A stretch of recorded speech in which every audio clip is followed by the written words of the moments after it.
Hey there viewers, and welcome back. Today I want to take a look at removing the jug. So I call this the jug.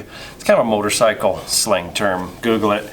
You'll see exactly what I'm talking about. So the jug is going to come with the valve train, the cylinder head, the piston, the rod, everything. And just looking at this, it looks like it comes apart exactly like the GX 530 that we've done in years past. So I've set my rod caps aside so those don't get lost and things like that. All we're going to do, I think these are probably 14 millimeter. I think the 530 was 12. Yeah, these are 14. We're going to take the 4 nuts. The studs will stay in the block.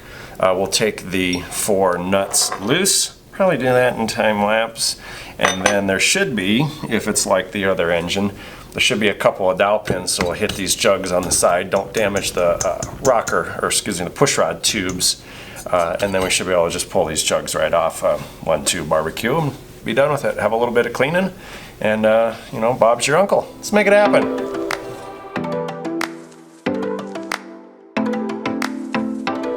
All right, folks. Well, I just used this open end here. You really gotta put your back into it or your shoulder, whatever. It's definitely going to be a 2-person job. Make sure you're going lefty-loosey and on those so that you don't break anything. They are on there mighty, mighty, mighty tight. So there's our 4 nuts. Next, I'm just going to get a rubber hammer and so I can do some tapping on the cooling fins. I'm just gonna tap there. I think it feels like it broke loose. Not 100% sure.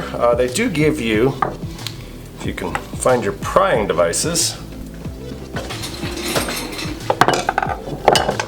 like on the 530, they give you a couple of prying surfaces in which to lovingly persuade this off of the block. There's actually 4 of them, it looks like.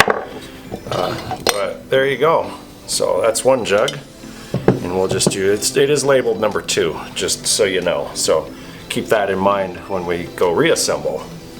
We'll do the same on the other one.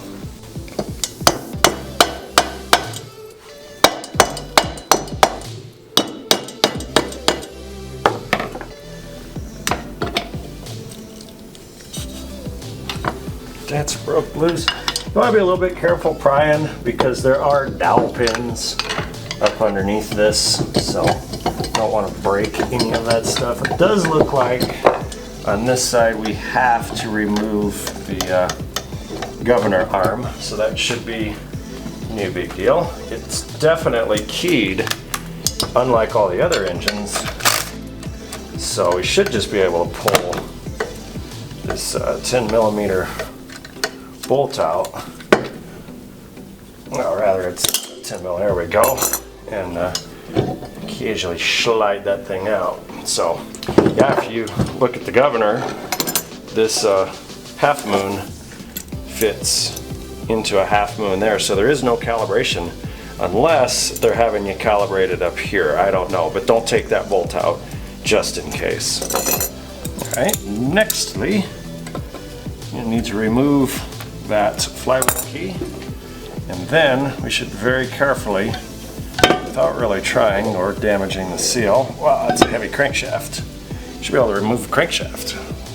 Wow, that is quite beefy. Got a ball bearing in it, so it's been drilled, and definitely has pressure lube to those bearings that we saw earlier that are definitely replaceable. A little bit of goop, probably from the break-in process on that, and no ball bearing in the top of the case. But I don't know if that's good or bad. Probably makes it run quieter. This has pressure lube, so it probably doesn't require a ball bearing up there on the front. At this point, do not forget you have a O-ring. I'll just dig this out with my fingernail here, hopefully. You have one of those little O-rings right here for the lubrication for the cylinder head. Do not lose those. That will be a instructor check when you go back together. There should be a dowel pin right here as well. It's kind of glued in there. But these are the dowel pins, big fat suckers that go over, you know, one of your studs or what have you. I'll check on the back of the jug. It might only have one dowel pin. Yeah, it looks like it's only got one dowel pin for each jug, so just kind of keeps everything lined up nice. Yeah, should have two. Unless it's buried. Oh, okay, it's buried. There we go. So they both fit in on the bottom for lining everything up. Just make sure you keep track of those.